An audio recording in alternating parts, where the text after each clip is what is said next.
দপ্তর চালানোর ব্যস্ততা নেই, এখন অবসর তাদের। মন্ত্রিসভার বাদ পড়া ৩৫ জন মন্ত্রী ও প্রতিমন্ত্রী বলছেন, দলের কাজে মনোনিবেশ করাই হবে এখন তাদের প্রধান ব্যস্ততা। বাদ পড়া নিয়ে কোনো খেদ নেই বলেও দাবি করলেন তারা। গত ৫ বছরই আলোচিত ছিল তাদের নাম। মহিউদ্দিন খান আলমগীর, সুরঞ্জিত সেনগুপ্ত, সাহারা খাতুন, ডক্টর হাসান মাহমুদ, দীপুমণি সহ অনেক মন্ত্রী প্রতিমন্ত্রীর জায়গা হয়নি নতুন সরকারে। তারা বলছেন তাতে এখন তাদের ব্যস্ততা না কমে বরং আরও বাড়বে, কেননা দলকে সুসংগঠিত করার কাজে ঝাঁপিয়ে পড়বেন তারা।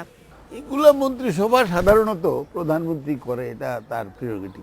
কাউকে নেবে কাউকে নেবে না, এতে কারো খুশি হওয়ারও খুব কারণ নাই, কারো দুঃখ পাওয়ারও কোনো কারণ নাই।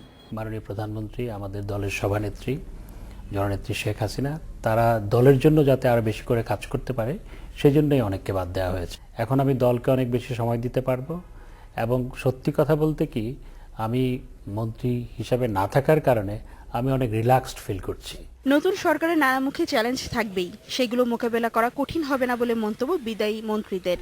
আমি মনে করি যে এই মন্ত্রিসভা যথেষ্ট একটি দক্ষ মন্ত্রিসভা হিসেবে কাজ করতে পারবে।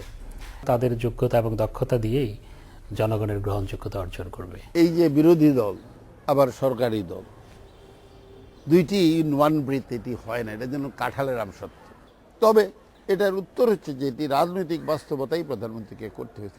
আপনি ঐকমতের সরকার বলে কনস্টিটিউশনালি, লিগেলি, পলিটিক্যালি কত দূর নিতে যাবেন, এই যে জিনিসগুলো আছে। বিদায়ী মন্ত্রীরা মনে করেন দেশের স্বাভাবিক অবস্থায় ফিরে আনাই হবে নতুন মন্ত্রিসভার সবচেয়ে বড় চ্যালেঞ্জ। শক্ত বিরোধী দলের অনুপস্থিতি সরকারকে অস্বস্তিতে ফেলতে পারে বলেও মনে করেন তারা। বিশ্বস্ততার সহিত পালন। ফারজানা শোভা, ইন্ডিপেন্ডেন্ট নিউজ, ঢাকা।